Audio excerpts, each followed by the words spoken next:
Glad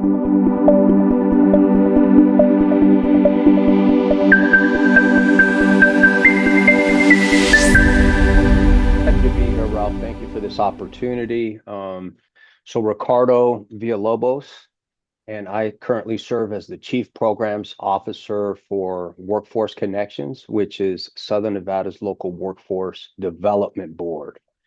And so, Ralph, the way I started in this journey was I discovered my passion to work with young adults, probably while I was in grad school. And so, was in that place where I was really trying to sort out and figure out what is it that I want to do when I grow up, and not just necessarily wanting to get a job, but what career do I want to be in that's going to make impact?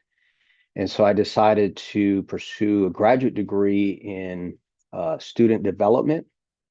And I think that's where I really discovered my passion, my calling.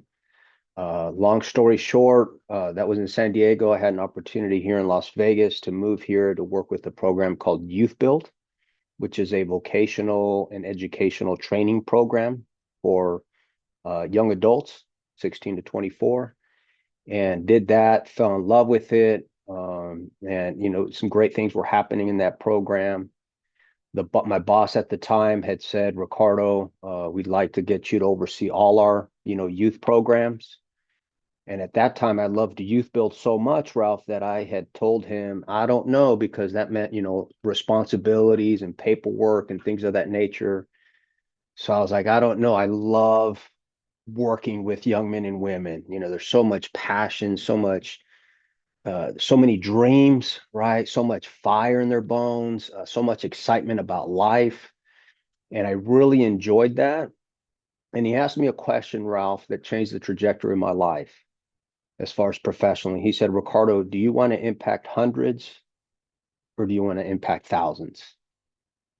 And I thought, with everything that I have received in my lifetime, my education, my professional experiences, how I'm wired and the passions that I have, it was a no-brainer, Ralph, for me. And so I said, absolutely. And so with that, had an opportunity to take on a youth director role for our organization, which went from impacting about 100 a year to over 1,000 young men and women a year. And then that went really well. And so he eventually asked me to also oversee our adult programs, and which, we help about 2,000 people a year. So, roughly anywhere from 3,000 on average people that we help a year. And what came to mind when that, opportunity presented itself, Ralph, was the same thing. Do I want to impact, 1,000 or, thousands with the plural, right? And again, I just believed with everything that I've been given, I really believe that was my opportunity to serve my community. I'm from Las Vegas, born and raised here, and wanted to make as much impact in my community as I possibly could. So that's my journey, Ralph. That's good journey, and thank you for your tireless work. I know it can't be easy, but we're going to bounce around. We do have some questions from the kids that were sent to me Great. that have to do with your Awesome. education. But we're going to start with one of the kids wanted to know, what does your day-to-day look like as the chief programs officer? Like, what do you go through there? Great question, Ralph. Thank that student for presenting such a challenging question. I wish it was very routine and I can say I do this at this time and then I move on to do this at that time. It varies, Ralph. I supervise 8 people, that I work with. I like to say work with, not that they work for me. I work with them. And so I oversee about $30 million in contracts that we allocate to different funded partners in our community to provide employment and training services. That's the core of our organization. And so day to day, again, I'm having meetings, a lot of meetings discussing how things are going in these contracts. I look at data, to give us a story with numbers, a quantitative perspective about how are things going, what do the numbers say? However, numbers don't always tell the full story. And so we take time to meet with people who are providing services to, other human beings in in the employment and training space. So we meet with them, talk about how things are going, and a lot of conversations, a lot of, looking into what's happening and what's going great and how can we continue to make it even better. I like to say there's good, there's great, and there's phenomenal. And we always aspire to being phenomenal with the work that we do for other people. And so there's meetings in that space. I look at data in that space. There's a lot of problem solving, a lot of issues that come up that we have to figure out, again, I don't know how much into the weeds to get, Ralph. I don't want to bore the students, You're not. but This is yeah, perfect stuff. You're yeah, good. Go on. yeah. Thank you, Ralph. And so we, look at a lot of, I look at a lot of policy, we assess procedures to see are they effective and are they efficient. So reviewing, revising policy, coming up with policy for the work that we do. I get the fun stuff for me is when I get in meetings with young adults, and ask them how things are going and hear their journey. Ralph, some of the stories we hear are phenomenal. I mean, these are individuals who've been in foster care and have aged out and have had nowhere to go, end up homeless. These are individuals who, for whatever reasons, got caught up in the juvenile justice system, right? Maybe made some, just I think at some point or another, we all make bad decisions. Some of us just get caught for them, right? And some of these young men come out of the juvenile justice system trying to figure out what to do with their lives so that they don't end up, back in the juvenile system. And so we help them develop career pathways, help them figure out what training they need to fulfill their dream job, not just a job. And sometimes that's where you have to start, right? You have to start maybe at an entry level job, but we help them figure out how do you get from, an entry level job to your dream job in that field. And again, we do a lot of things to help them figure out what their dream job is. And I always like to tell them it's okay if you don't know right now. My career has changed over time. So a lot of conversations, a lot of meetings. So we have a board of directors that, about 25 people who represent businesses and in the public sector. So a lot of meetings with them, sometimes individuals, sometimes a big group. We also have what we call local elected officials consortium. That's county commissioners and councilmen and women, so council members that we meet with to make sure that we're aligned with what their vision is for their particular areas, because we cover all of Southern Nevada. So Clark County, Lincoln, Nye, Esmeralda. So pretty much anything and everything that has to do with the public workforce development system, I'm involved in. So I'll pause there, Ralph. No, you're good. That was great. I wanted to ask kind of a follow-up question. There's a couple of follow-up questions I wanted to go from there. Like, what are like some of the key challenges that you guys are faced with in this day and age when it comes to workforce development? Great question, Ralph. So I would say, again, I can tell you specifically to Southern Nevada, and I think it's not necessarily unique here, but again, it varies state to state, region to region. I think the challenge that we face here, Ralph, is in Southern Nevada, particularly, let's say Clark County, even more specifically, I've heard anywhere from 60 to 80,000 job openings.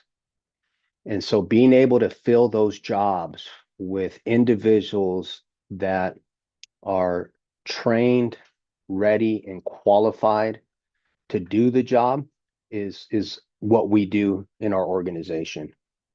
So I think being able to fill jobs with qualified individuals, and that means having certain skill sets. In some cases, that means having certain certifications. In some cases, it doesn't necessarily mean having a college degree. I like to say it's really an emphasis on skills. And I think we're moving towards, across the country, more towards a skills-based economy than it is to have a college degree economy, if that makes any sense, Ralph. And I can follow up on that if you'd like. Our challenge is filling the jobs. Ralph, I'll mention this as well. In Southern Nevada, we have what I like to refer to as opportunity youth. But the story behind that is we have over 40,000 young men and women who are not in any type of post-secondary activity. And I say activity instead of education because sometimes that activity can be pursuing an industry recognized credential. So it could be post-secondary activity after high school, and they're not in work. So we have over 40,000 young men and women between ages 16 to 24 that are trying to figure out what to do with their lives. And our challenge is how do we reach them? Not just our organization, but together as a community, come together, leverage all our resources, have the conversations to say, this is what we're good at, this is what you're good at, this is what we'll do, this is what you'll do. And really coming together as a collaborative community to help, number one, find those young men and women and help those young men and women get connected to life after high school. And so our challenge is, how do we, Ralph, I'm 52 years old, so I don't think like the younger generation does. I think they're a lot smarter than I was. I think they're a lot brighter than I was. I think they're a lot more in touch with what they want to do when they grow up for the most part. And I think is the challenge is how do we connect them, right, to all these job opportunities and these opportunity youth that are disconnected and build that bridge so that again, we're not just getting young men and women jobs, Ralph, but we're really helping launch them into careers. Well, they'll maybe start in a certain position and then just upskill and elevate themselves in their professional journey. That's a big challenge for us. Um, I think number two is just making sure that we are in touch with what the emerging industries are in Southern Nevada. And so I'll give you an example. Our fastest growing sectors here in Southern Nevada are manufacturing, healthcare, and information technology and communications. When you think of Las Vegas, you think of the hotels, the casinos. People think that's all of Las Vegas. Vegas is beautiful. There's beautiful mountains, national park here, Red Rock. We have a lake. We have, mountain that gets snow. People don't think that snows in Las Vegas, but it does. Beautiful community. But we've had these new industries here, and I think sometimes the younger generation isn't so much aware of the opportunities in these industries. And again, when you think of IT, that doesn't mean just computers, but that means or in a computer, company, Ralph, that you can do IT in healthcare, you can do IT in manufacturing, right? IT needs manufacturing, IT needs healthcare. And so there's all this synergy between these industries. And I think it's just our challenge is how do we promote these industries and the opportunities within these industries and what's offered in these industries for these young men and women that are, figuring out what they want to do with life after high school. Yeah, and I think to add to that point, I mean, when I was in high school, it was just, go to college, go to college, go to college. Right. And no explanation as to like what to do after. You'll figure it out in those 4 years. And I think I read it was the Nevada Department of Labor. I think only like 23% of jobs require a degree or something like that. Yeah, Is it? so it sounds about right. I think it's a little more, Ralph, Okay. Okay. Um, but you're absolutely right, Ralph, and that's what I mean by a skills-based economy. I think personally that this message that every young man and woman needs to go to college is wrong. And I'll tell you why, Ralph. Because I think sometimes people feel like they're less than if they don't go to college. But I have many friends that got their college degree and are not working in their field.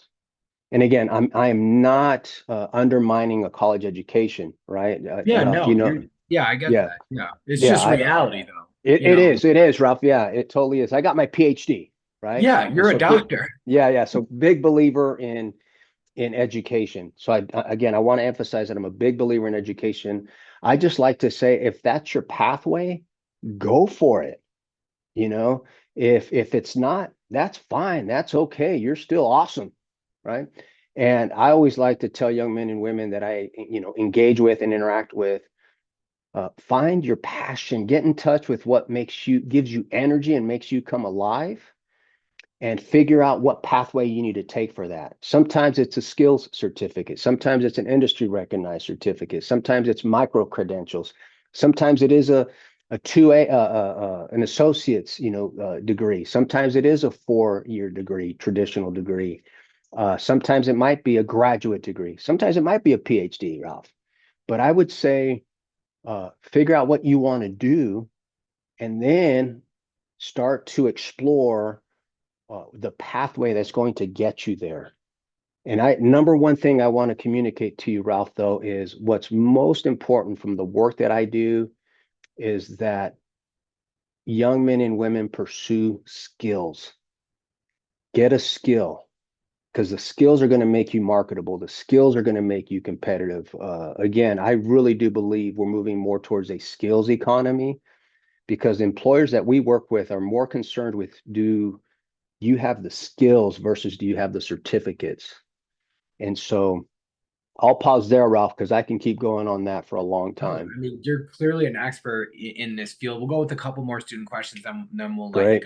go. But I wanted to ask this. Well, I know you probably have a few of these. What is like one of your most proud moments that sticks out? Because I know that you've changed a lot of lives in your role. Man, Ralph, that is an awesome question. These are some really bright students. Whoever they are, kudos to them. Super bright. One of my proudest professional questions, just to have context, is what you're asking, correct? Correct. Your proudest professional moment. I mean, obviously, as a father, I'm a father too. We have our Yeah. our kids and Yeah, all that yeah. kind of stuff. But like professionally, something that sticks out where you changed somebody's life. Ralph, when I was doing the youth build program that I referred to earlier, this I did about 15 years ago. I often will bump into one of those individuals that may have been, uh, I'll just, out of the juvenile system, that may Yeah. have been a foster care, that may have been homeless, Hmm. right? And I'll bump into them, and they'll see me because, we've served hundreds of students in that program. I might not recognize them, unfortunately. I don't remember hundreds of names, but they'll come up to me. I had one young man come up to me in the gym, and he said, "Mr. Ricardo, do you remember me?" And I looked at him and I said, "Angel, I totally remember you. Him, I remembered." And he said, "Ricardo, if it weren't for getting the training that I received, the education that I received, I wouldn't have been the foreman that I now am in the company I'm at. And so I just want to thank you." And Ralph, it's those moments, and I can tell you multiple moments. We had a board meeting the other day, and we had young men and women, we had older, adults come and share their background and share their story. That's what I'm proud of, is that the work we do literally impacts lives, Ralph. It impacts families, it impacts communities. One story was a gentleman just got out of prison after having spent 11 years there. And in 1 year, he shared that he received a $10 per hour raise, just having been out of prison a year before. So, story after story like that, Ralph, is what I'm proud of. That the work I do here in the office makes that kind of impact. That's what I'm proud of, Ralph. It's amazing. That reminds me of that Mark Twain quote: "The two most important days, the day you're born and the day you find out why." Yeah, awesome, So I always awesome ask quote. this final question of all of our guests, and I'll ask this of you. So, Dr. Villalobos, like, what kind of advice would you have for these kids as they go off into the world and figure out what kind of path they want to Yeah, pursue? man, that's the right question for a guy like me, right? Ralph, I would say a few things. I'm going to label this as do career exploration. It's okay if you don't know what you want to do. If you do, great, go for it. Go get into it. Go test it. You might fall in love with it and realize that's your passion, that's your calling. go kick butt in it, right? Sometimes you don't know what you want to do. And I like to tell those young people that's totally okay. Go explore, go do some career exploration. What does that mean? Talk to people in the field, research the field, see if you have, you know,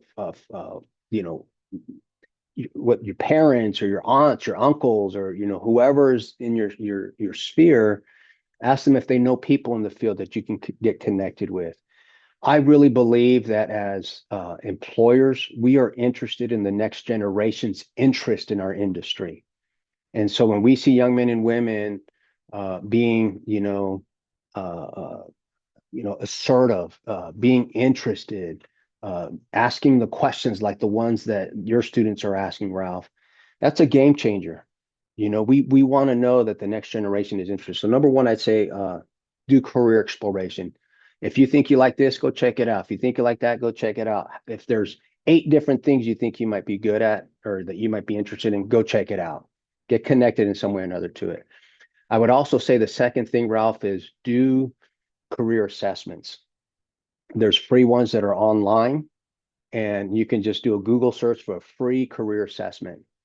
And why I say that is because sometimes, like myself, when I was young, I didn't know. I thought I had ideas, but being able to do career assessment started to generate ideas, started to go, oh, I didn't think about that. And because it's going to say, do you like this? Do you like working outdoors? Do you like working in an office? Oh, I like working in an office because it's too hot in Las Vegas, right?